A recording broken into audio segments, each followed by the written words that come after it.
गोसाई जी श्रृंगार करते थे ठाकुर जी का, गोविंदास जी पीछे खड़े खड़े पद गाते थे। तो जैसे ही गोसाई जी श्रृंगार करते करते थोड़ा श्रृंगार लेने के लिए नेक दूर जाते, ठाकुर जी ऐसे खड़े खड़े नीचे से एक मोती उठाते, मोती उठा के ये मारते टक के गोविंदास के सिर पे। और जैसे ही गोविंदास के सिर पे लगती, गोविंदास कहते माने ना तारी की तो बताऊं, रुक जा। जैसे ही वो मोती लेकर के वापस गोविंददास मारते, तब तक गोसाई जी वापस आ जाते। और गोसाई जी के आते ही वो मोती ठाकुर जी की जगह गोसाई जी में जाके लग जाता। गोसाई जी कहते हे गोविंदा, तू ठाकुर जी को मोती मार रहा है। गोविंदास बोले मेरो माथो देखियो, ये गुम्माटो फूल को ये आपके लाला ने मारो मोए। आपको लाला ऊधम मचावे वो ना दिखाई दे आपको, और मैं एक कछु कह दूं सो मुंह पे चिल्ला रहे हो, मुंह पे बरस रहे हो, या समझा लो बहुत ऊधम मचावे ये। ऐसी लीला करते हो। गोसाई जी के नेत्रों में आंसू आ जाते, बोले गोविंदा तू कितना भाग्यशाली, तेरे संग ठाकुर जी लीला करें। गोविंदास के साथ ऐसी ऐसी लीला करते महाराज। तो दोपहर के समय जैसे मंदिर बंद होते, ठाकुर जी महाराज फेंटा कस के आ जाते, ए गोविंदा चल खेल में चल रहे हैं। ठाकुर जी गोविंदास के संग खेलने जाते। एक दिन ठाकुर जी बोले गोविंदा तू घोड़ा बन जा, मैं तेरे ऊपर बैठ के डोलूंगा। गोविंदास जी घोड़ा बन गए। घोड़ा बन के ठाकुर जी ऊपर बैठ गए, और गोविंदास की दो पौनी बना दी ऐसी, और दो पौनी इनको ही ऐसे पकड़ पकड़ के ठाकुर जी चला रहे हैं। और ठाकुर जी तो खेले भैया, कछु भी कर सकें। गोविंदास के ऊपर बैठ गए और उसको चलाने लगे। अब चलते चलते गोविंदास रुक गए, तो ठाकुर जी बोले ए गोविंदा चल, ए मेरे घोड़ा चल। गोविंदास जी बोले जय जय जय जय, नेक उतर जाओ। ठाकुर जी बोले काय को? गोविंदास जी बोले लघु शंका लगी है, नेक मुझे जानो है, नेक उतर जाओ। ठाकुर जी बोले ऐसी बात कर रहे हो गोविंदा हैं? कोई घुड़सवार घोड़ा पे बैठ के घूमे और घोड़ा को लघु शंका आवे तो वो का यूं के ओ भैया नेक उतर जा, मैं लघु शंका करके आऊं, फिर बैठियो मेरे ऊपर। गोविंदास जी बोले तो कहा आज्ञा? बोले आज्ञा वो ये जो कह रहा हूं, जैसे घोड़ा बिना आज्ञा लिए अपने व्यक्ति को ऊपर बैठा के सब काम कर ले, वैसे तू कर ले। तो गोविंदास जी ऐसे घोड़ा बन करके चल रहे हैं, ठाकुर जी ऊपर बैठे हैं और सब कर आए काम। अब इतने में ही कोई व्यक्ति वहां से जा रहा था। अब उस व्यक्ति को ठाकुर जी नहीं दिख रहे हैं, उसको गोविंदास चलते चलते दिख रहे हैं। उसने जब देखा, अरे राम राम राम राम जी, गोविंदास जी क्या महाराज? किसी व्यक्ति ने गोविंदास जी को ऐसे देख लिया, ओहो जी तो ऐसे ही डोल रहा है और चलते फिरते ही कर रहा है। गोसाई जी से जाकर के शिकायत कर दी, और गोसाई जी से कही, बोले गोसाई जी आपने गोविंदास को बहुत सिर पे चढ़ा लिया आज। अरे भाई खड़े होके लघु शंका करना भी मना है शास्त्रों में, वो तो ऐसे बैठ करके चलते चलते कर रहा था, और वस्त्रों में ही कर रहा था, इतना अपवित्र, और आप उसको मंदिर की सेवा देते हो। गोसाई जी को सुन करके अच्छा नहीं लगा। शाम को स्नान आदि करके दूसरे वस्त्र पहन करके गोविंदास आए। आकर के आपने गोसाई जी को प्रणाम किया, तो गोसाई जी ने मुंह फेर लिया। तो गोविंदास बोले जय जय, आप नाराज हो हमसे? गोसाई जी बोले आप आचार विचार सब भूल चुके हैं अपना। आप इस प्रकार से आज कुछ कर रहे थे, मुझे लोगों ने बताया आकर के। गोविंदास जी बोले आपकी बात है जाए तो मैं बोलूं? बोला हाँ बोलो। बोले मोते मत कहो, अपने लाला को समझाओ। जय हट करके बैठे, जय जिद करे, कहा करूं, कहां तक समझाऊं जाकू मैं? आज मुंह को घोड़ा बना लियो, और घोड़ा बना के मेरे दो पौनी बना के ऐसे ऐसे चला रहे मुंह। तब मैंने इनसे कही जय जय उतर जाओ, मैंने लघु शंका कर आऊं, स्नान कर आऊं, फिर बैठ जाइयो। तो मुझे बोले घोड़ा कभी आज्ञा ले, तू तो मेरा घोड़ा है, ऐसी कर ले। इनकी आज्ञा सो मैंने कियो, मैंने अपनी इच्छा सो नहीं क्यों? नहीं मैं क्यों करूंगा ऐसा? गोविंदास जी की बात सुनकर के गोसाई विठलनाथ जी इतने भावुक हो गए, इतने भावुक हो गए। उस दिन गोसाई जी ने नियम बना दिया, सबको बोल दिया, बोले सुनो आज के बाद गोविंदास कुछ भी करे इसकी शिकायत हमसे मत करना। क्यों? गोविंदास अपनी इच्छा से कुछ नहीं करता, जय जय कराते हैं उससे, ठाकुर जी कराते हैं उससे। एक बार ठाकुर जी गोविंदास से बोले ए गोविंदा, बोले हाँ। मेरो दाल बाटी खावे को मन हेरो है, तो दाल बाटी चूरमा। ठाकुर जी बोले ए गोविंदा, ऐसे ही बोलते थे, बोले मोए मोए दाल बाटी खानी है।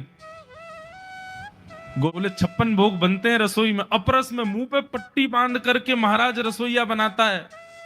अपरस में यमुना जी का जल आता है वहां से, वृंदावन से, उसके जल में सुंदर प्रसादी बनती है। इतने सुंदर शुद्ध भोजन को छोड़ के यूं कह रहे दाल बाटी खानी है। ठीक है, मैं आज बोल दूंगा रसोई घर में बनवा देता हूं। बोले ना, रसोई की ना खानी तो।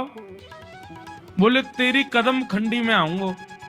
गोविंदास जी जहां बैठ करके भजन चिंतन करते थे, मंदिर से थोड़ा दूर था, सुंदर वन था गिरिराज जी में। बोले मां आऊंगो और वहीं पे तू कंडा, वही गोबरी कंडा में बना, और कंडा में बना के तैयार कर, मैं आऊंगा वहीं खाऊंगा।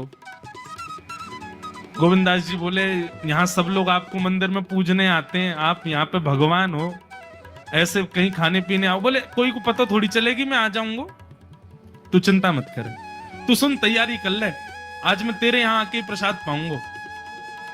गोविंदास जी चुपचाप मंदिर से भाग गए, किसी को बताया नहीं। किसी को पता थोड़ी कि ठाकुर जी ऐसे बाहर भी चले जाते हैं, सबको लगे अंदर ही रहते हैं ये। गोविंदास जी दौड़ करके गए, बढ़िया कंडा में बढ़िया उपले उपले लगा करके महाराज बाटी बनाई, दाल चढ़ा दी, सुंदर ठाकुर जी आएंगे पाने। एक पंथ दो काज, ठाकुर जी को दो लीलाएं एक साथ करनी थी। एक तो गोविंद दास के संग सुख लेना है, और एक झाड़ू लगाने वाला गिरिराज जी की तलेटी में झाड़ू लगाता था, उसको मंदिर में प्रवेश नहीं करने देते थे लोग। तो वो बेचारा बाहर खड़ा खड़ा ही दर्शनार्थियों से पूछता था कि ठाकुर जी दिख कैसे रहे, मुझे ये बता दो। दर्शनार्थी आकर के बताते थे नीली ठाकुर जी ने बाघा पहना है, गले में मोतियों की माला है, मकराकृत कुंडल है, ऐसा टिपारा ठाकुर जी के सिर पर रखा है, और ऐसा ठाकुर जी का श्रृंगार है। तो वो बाहर खड़ा खड़ा नेत्र बंद करके सुन सुन करके ही अपने चित्त में एक झांकी बना लेता था, और मन में सोचता था ऐसे दिख रहे होंगे ठाकुर जी। पर रोज प्रार्थना करता था, नाथ मुझे लगता है इस जन्म में तो आप मुझे कभी नहीं दिखोगे, भगवान इस जन्म में तो मैं आपके योग्य नहीं हूं, पर मेरे पर बस इतनी कृपा कर दो कि अगला जन्म मुझे दीजिएगा, तो कुछ नहीं तो चेंटी बना देना, तो चेंटी बन करके मैं आपके 56 भोग में ही आ जाऊंगा, भीतर आके आपका दर्शन कर लूंगा, लेकिन मुझ पर अनुग्रह कर देना। ठाकुर जी उसके इस भाव से इतने रीझ गए।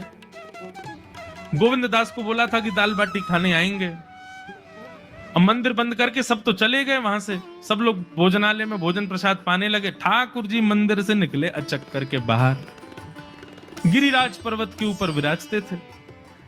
जैसे ही बाहर निकल करके आए तो गिरिराज पर्वत के नीचे ही वही झाड़ू लगाने वाला नेत्रों से आंसू बह रहे थे, ठाकुर जी का चिंतन कर रहा था। आज ठाकुर जी ऐसे दिख रहे हैं, सिर पर चांदी का मुकुट पहना है, ठाकुर जी ने आज गुलाब का इत्र लगाया है, ठाकुर जी के ऐसे ऐसे मकराकृत ठाकुर जी के कटाक्ष, वो सब चिंतन कर रहा था।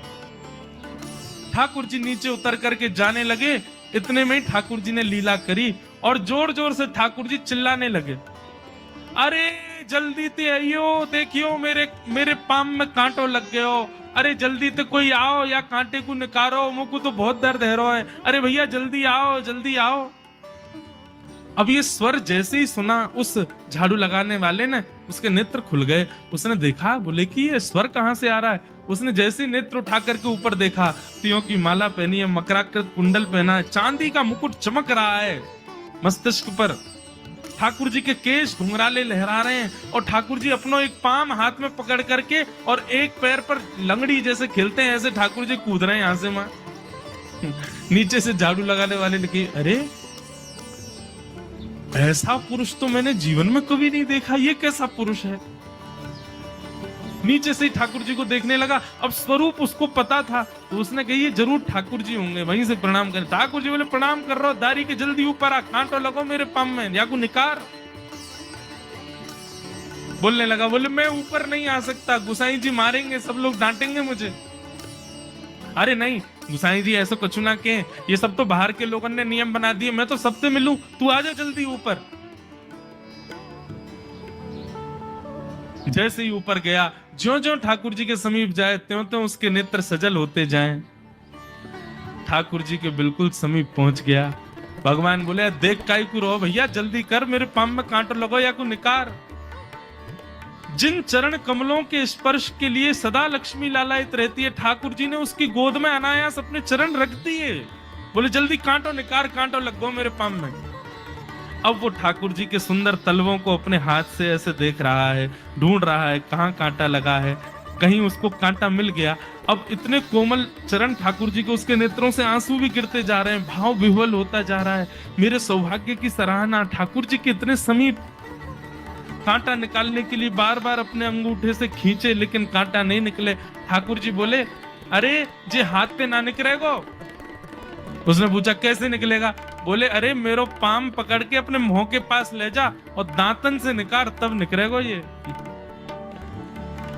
आहा, कितनी कृपा की ठाकुर। कृपा की न होती जो आदत तुम्हारी, तो सुनी ही रहती अदालत तुम्हारी।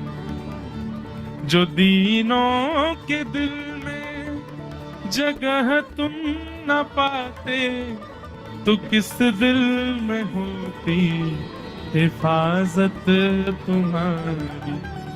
कृपा की न होती जो आदत तुम्हारी, तो सुनी ही रहती अदालत तुम्हारी।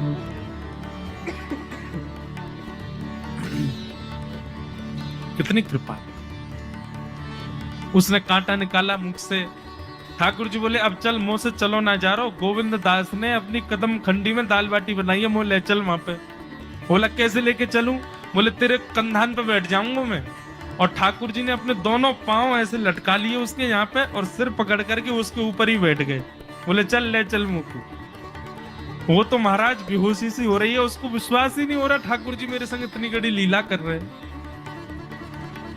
गोविंद दास की कदम खंडी में पहुंचने से पहले उस बालक ने ठाकुर जी गोविंद दास जी मुझे बहुत मारेंगे, अगर उनको पता चल गई मैंने आपको छू लिया है तो वो बहुत डांटेंगे। आप एक काम करो, अब यहाँ से आप पैदल चले जाओ, मैं यहीं खड़ा हूँ। ठाकुर जी बोले यहीं खड़ो रही हो, तेरे काजी दाल बाटी लेके आऊंगा मैं। ठाकुर जी पहुंच गए गोविंद दास के पास। आहा, जो ठाकुर जी अचल दिखते हैं सबको मंदिर में, वो सचल दिखते हैं गोविंद दास को। कितनी बड़ी कृपा। गोविंद दास के यहाँ ठाकुर जी पहुंच गए, और पहुंच करके ठाकुर जी बोले चल गोविंदा जल्दी खवा, मुझको तो बहुत जोर की भूख लगी है। गोविंद दास बोले हाँ हाँ विराजो। सुंदर व्यवस्था कर दी। ठाकुर जी बैठ गए, और बैठ करके सामने पत्तल पर महाराज बाटी रखी, दाल रखी, चूरमा रखी, चटनी रखी, सब बढ़िया सुंदर सजा दी। अब ठाकुर जी पा रहे हैं, प्रेम से पाते जा रहे हैं, और पाते पाते बीच में गए और ला, और जल्दी ला, भूख लग रही है मुझको। गोविंदास बोले पहले इनको तो खा लो। अरे ना तू जाने ना है मंदिर में मेरो भूख कैसे लगे? थाली में 2 रोटी और ये सब्जी, इनते मेरो भूख पेट थोड़ी भरे। मेरे सामने तो सबरी सामग्री धर दे, मेरो जो मन होगा मैं उठा उठा के पाते जाऊंगा। अरे गोविंदा जल्दी लेके आ। अब गोविंद दास जी पीछे मुड़ करके बढ़िया सुंदर बाटी वाटी सेके।